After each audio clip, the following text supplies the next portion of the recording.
So Rococo Software is a mobile startup based in Dublin, Ireland. I say startup, but we're going 10 years at this point. Our first product was in the area of Java and Bluetooth. We helped define the JSR82 APIs, the Java Bluetooth APIs, back in 2000, 2001. And we licensed our implementation of that standard to handset manufacturers. To date, we've shipped our implementation of JSR82 on over 180 million phones, which is our claim to fame. Our vision was always that we would be able to add value above the layer at which JSR82 sits, and that's where LocalSocial comes in. So what do we mean by powering proximity?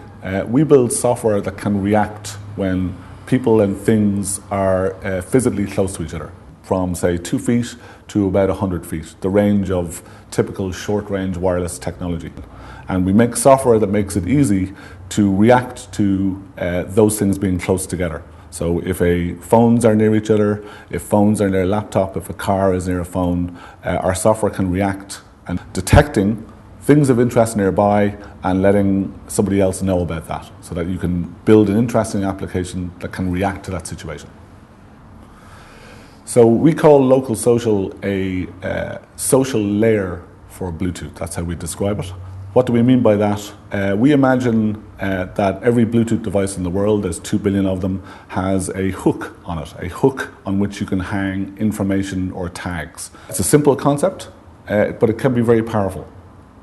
And in particular, for example, LocalSocial knows about special kinds of tags. Your social identity, for example. We can associate your Twitter ID, your Facebook ID, or your LinkedIn ID with one or more devices, and an application developer might choose to share that with other things nearby. This gets quite powerful. The way we've built the service is we have a cloud, a store in the cloud, where you store Bluetooth MAC addresses and the associated tag information, and then we give developers client-side libraries on Android, on J2ME and other platforms, and they use those libraries to build proximity into their application. And the library itself talks to the service in the cloud using an open API. So we think LocalSocial can be used to add cool proximity functionality to a number of different application scenarios. One is to add it to the address book in the phone. So in much the way that manufacturers have added social information to the contact book, we could add proximity functionality. Let me know when there's someone in my address book nearby, or tell them when I'm nearby. Similarly with social networks, location has been a very important factor of the wildly successful mobile apps for the main social networks, but they haven't really used proximity yet. Tell me when there's someone else in my network nearby. Tell me when there's someone else in the network nearby that I don't necessarily know, for example.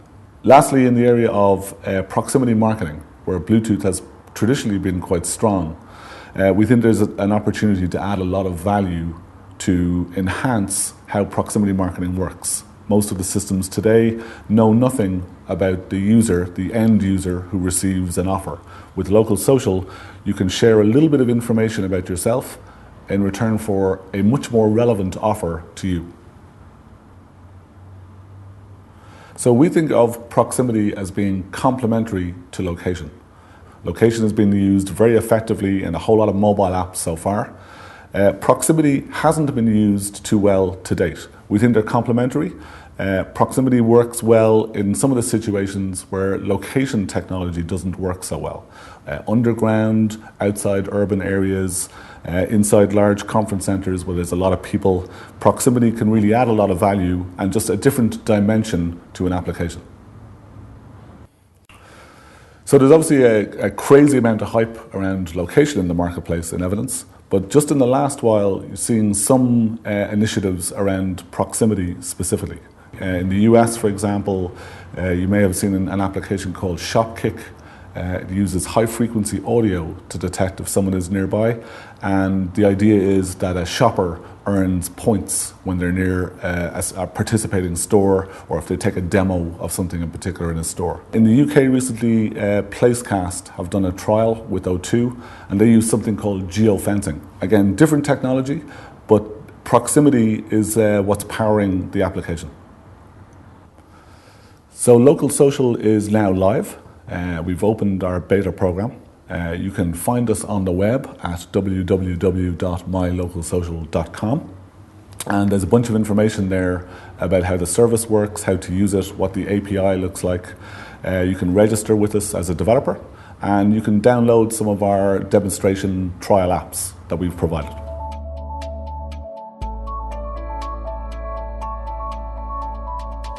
Three apps here: Dowser, Bluebox, and Incubed. Let's run Dowser first.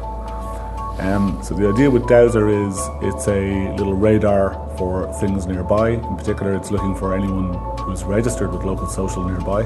You see there's three little tabs at the top: devices, users, and favorites.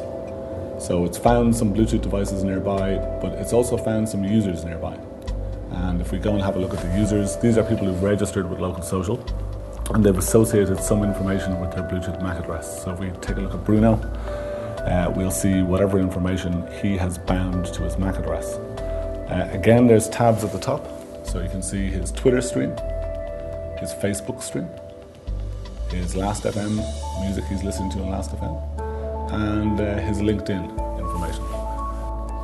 Bluebox, the idea with Bluebox is to have a form of proximity Twitter.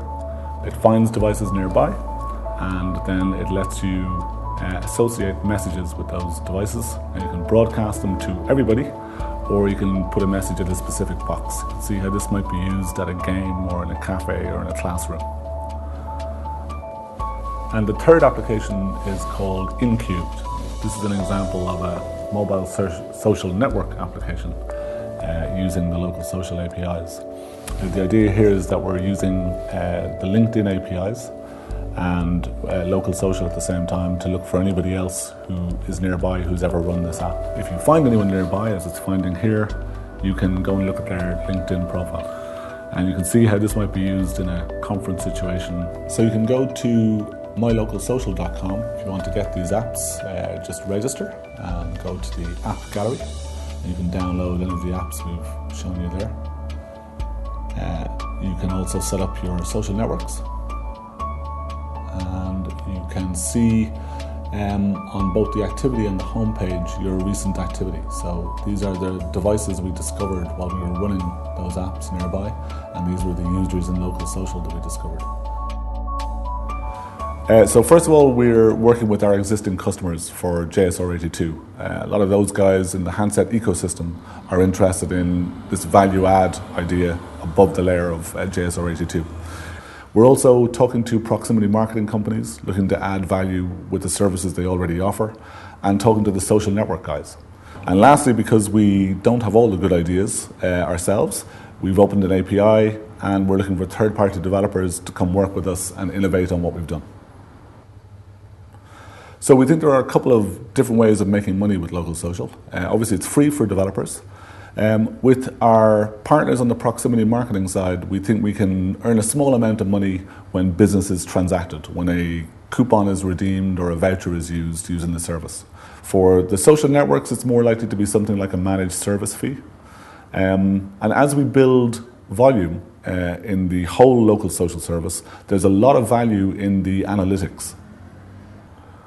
They say any really successful technology effectively becomes invisible. It disappears into our everyday lives. That's what we'd like for LocalSocial. We'd like it to become such a fundamental part of powering proximity that it becomes invisible.